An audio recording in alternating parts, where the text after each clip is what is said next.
Now, over the past month or so, we've been talking about children and nutrition, which is really, really important and very key in this day and age when parents, it can get really, really confusing.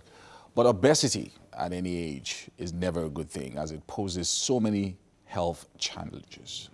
But over the years, childhood obesity has been alarmingly on the increase, especially in Nigeria. And Ifeyinwa Omesiete has joined us this morning to discuss the rise of child obesity in Nigeria and its impact on society, impact on the health of these children, even in their future. Now, Ifeyinwa is a certified nutritionist with a BSc in nutritional sciences from the University of Minnesota, Twin Cities in the USA. Now, she consults at various hospitals for children of all ages, where she treats medical and dietary issues. Anyway, she's joining us this morning. Thank you so much, Ifeyinwa. We were talking about this earlier with some of my colleagues here. And we're saying that, look, parents are giving unfettered access to their kids to eat anything that they like. And just, suddenly overnight, it just seems like the kid blew up. So what are the causes of what are the causes of childhood obesity? And then maybe we'll talk about what we can do about it. So two of the major ones is overnutrition, so where you're giving an excess of calories, and then the other is nutrient deficiencies. So you're giving too many calories and not enough nutrients to balance out. So you have someone who's eating a lot, but not getting any nutritional value, and doesn't have the nutrients to aid with metabolism to break down the calories that you're consuming. So your body just stores it. And so you blow up. You know, sometimes in Africa, I mean, growing up, I don't know if this happened to you as well. So grandma comes home, comes to the house or comes from the village or whatever, and then picks up your child and says, this child is too light, and then says, oh, you need to feed the child. Yeah. So is this one of the challenges that you think is causing this kind of obesity? Or is there something else? So it could be. I mean, let's give people benefit of the doubt. Yeah. Because there's really no excuse for obesity, really. So that's one option. The other option is when people are trying to compensate for lack of attention or not being present fully in the child's life. Right. A lot of parents today are working, both parents are not at home, someone is helping you take care of your kids, so you're compensating by comfort feeding. Yeah, and bringing home pizza. Exactly, Yeah. and all the amazing things. Okay, so I do that. I do that a lot. Like I haven't been at home for maybe some time. So when I'm going home, I want to buy some goodies. So chocolates, biscuits, and things like that.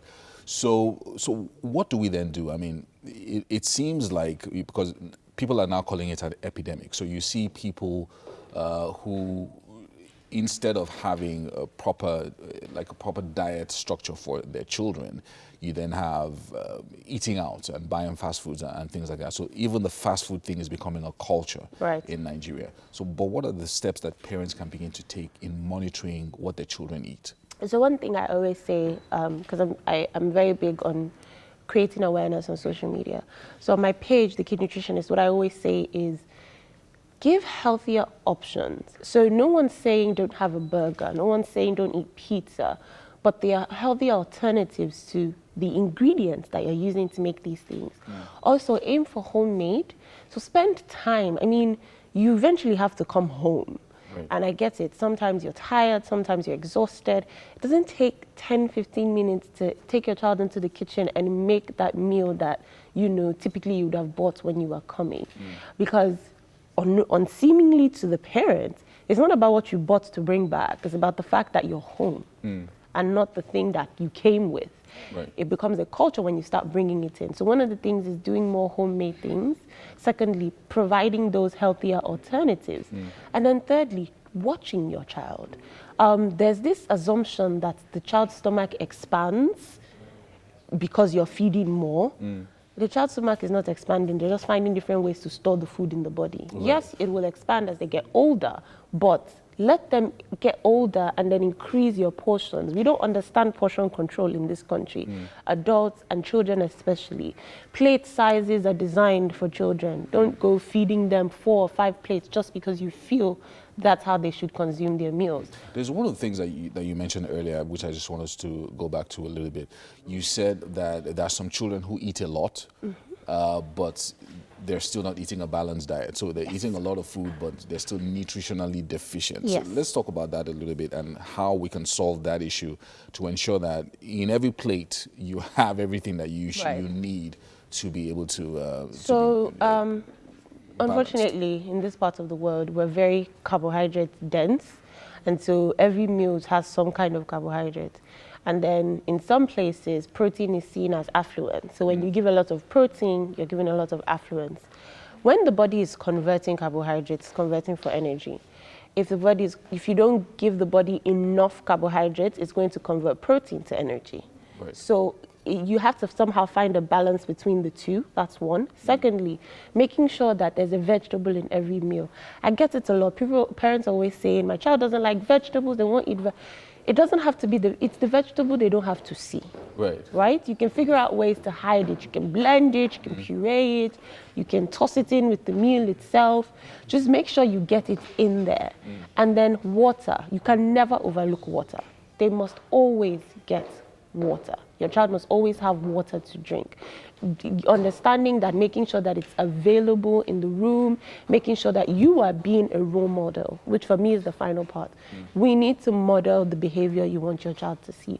A lot of parents are actually obese, and their excuse is, oh, I'm stressed, I'm tired, I'm working too much. Your child is watching, right?